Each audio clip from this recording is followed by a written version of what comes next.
Mr. Speaker. Grant Robertson. That's how proud Stephen Joyce is of his budget. He mentioned the word budget twice in 6 minutes and nothing else. Nothing else about the detail of the budget whatsoever. Mr. Speaker, he's obsessed by the reality TV show The Bachelor. The show he should be talking about is The Biggest Loser. That's the show that he should be talking about, Mr. Speaker. Mr. Speaker, in this budget, and Stephen Joyce knows who that is, Mr. Speaker, in this budget, I take the word of Dominic Stevens, the Westpac economist, who produced a publication the day after the budget entitled Fiscal Mirage. That's what he said. He said it's a fiscal mirage. And this is why. He said, it's clear that the improvement in the fiscal outlook has largely come from economic projections rather than from policy decisions. And that's the point. There's no plan here to grow jobs. There's no plan here to get New Zealanders back into work, to get young people back into work, to transform the regions. There's just a fiscal mirage.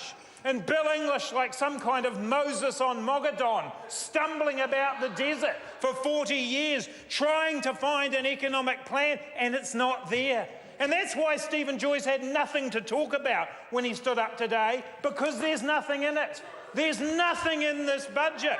But the thing is, Mr. Speaker, to call it boring is actually an insult. It gives it too much credit. It's not boring, it's useless. It's a failure. It's hopeless. Another economist, Ganesh Nana, described it as breathtakingly visionless. Breathtakingly visionless, Mr. Speaker, and that's exactly what this budget is, because it failed the key tests that New Zealanders would put on a budget. What will it do to make them and their families' lives better and easier? If we take a look at the core things that are the building blocks of opportunity that every single budget should be built upon, this one failed. In health, once again the budget failed to meet the basic test of keeping up with demographic change. An ageing population, an increasing population. It falls short again, adding to the $1.7 billion of effective cuts in the health budget. And every member of this House knows that DHBs around New Zealand are not keeping up. They're not keeping up with the hips and knee surgeries. They're not keeping up with mental health services. Every DHB in this country is struggling, and this budget failed to deliver an increase in funding that would actually see New Zealanders get the health system they deserve. And so New Zealanders will pay. But New Zealanders who are parents will pay as well, because we've got an education budget that amazingly freezes operational funding. Now, Hekia Parata can stand up in this House and tell us, actually, we're targeting the funding.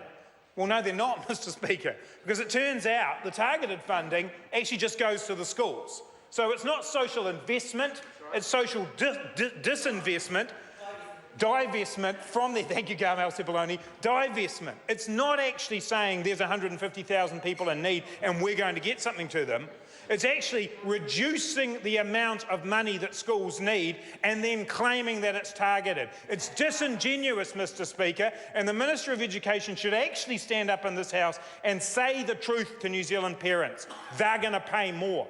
New Zealand parents will pay more. They're already paying 10 times the rate of inflation in terms of the increase in so-called voluntary donations, and a frozen budget like this won't help.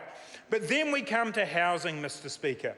Everyone in New Zealand was expecting the budget to say something about housing, the biggest crisis facing New Zealand. And Nick Smith, he came up with the goods for the government.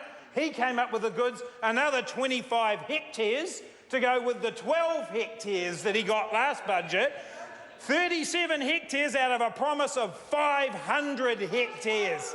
Now, Dr. Smith's maths might not be fantastic, but even he can work out that he's failing Auckland when it comes to actually doing the one thing that this budget needed to do. 3 words, Dr. Smith: build more houses. That's what this budget needed to do. He says we are.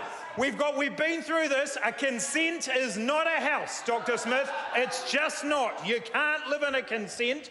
What Aucklanders need and what the rest of New Zealand need is a program, a state-sponsored house building program. It's the only way that we will get affordable homes built in New Zealand.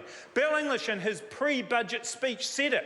Only 5% of homes built in New Zealand in the last 10 years have been affordable homes. It's not going to happen without the government behind it. And the Labor Party has been saying since 2012, let's do Kiwi Build. Let's build 100,000 homes so that New Zealanders can actually get on to the home ownership ladder rather than having the worst home ownership rates in 64 years, which is what we've got today in New Zealand. It is true, Dr. Smith. It is absolutely true. We have the worst home ownership. And this is the problem, Mr. Speaker. He's so out of touch. He sits in the House every day, tut-tutting, saying it's not true. Get out into the real world, Dr. Smith. Get up to Auckland. I think they've gotten over seeing your face on the billboards. Get up there and listen to Aucklanders about what's happening in the housing market. But here's the issue, Mr. Speaker. Because fundamentally, the housing system is a system. And when people can't afford to buy houses, that pushes them into the private rental market. And that pushes the cost of rents up. And that pushes New Zealanders out of the private rental market into having to find social housing, which is already overstretched. And that in turn pushes people who would get into social housing out looking for emergency housing.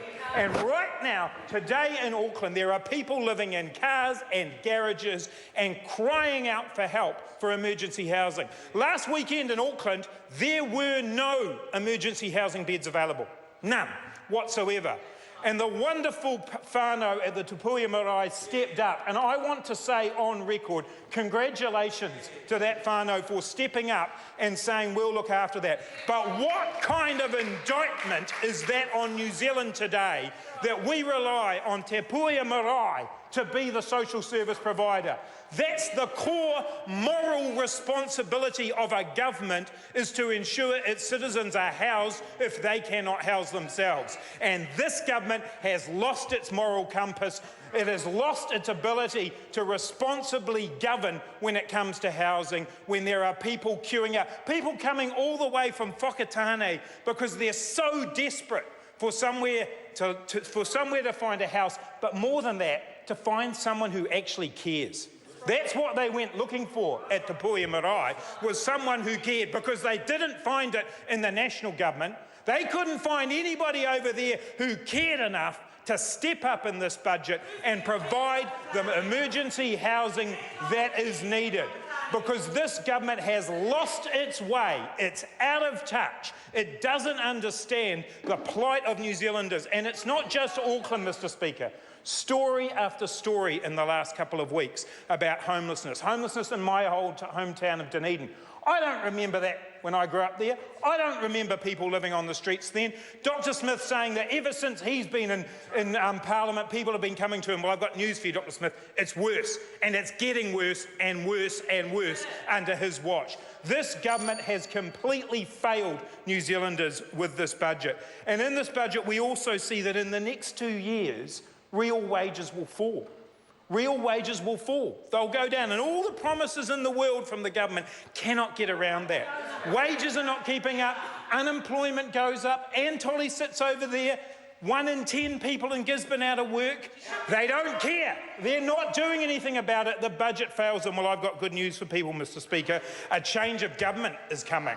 A change of government built off health, education and housing that New Zealanders can be proud of. A government that's actually prepared to invest in the future. Have a proper program of infrastructure. Build roads, build rail. Not pretend the IRD computer system is infrastructure, as the government has done in this budget. A government that actually says wherever you live in New Zealand, you have the right to expect that there'll be a decent job for you to do, a decent house to live in, a good hospital and good schools, because they are the building blocks of opportunity in New Zealand, and that is what the next Labor government will bring. A budget that we would bring to this House would be one that was about a fair share for all New Zealanders and prosperity. Not just the very few at the top doing well, but every New Zealander getting a shot at success. That's what a future Labor government will bring, and that's what a change of government will bring.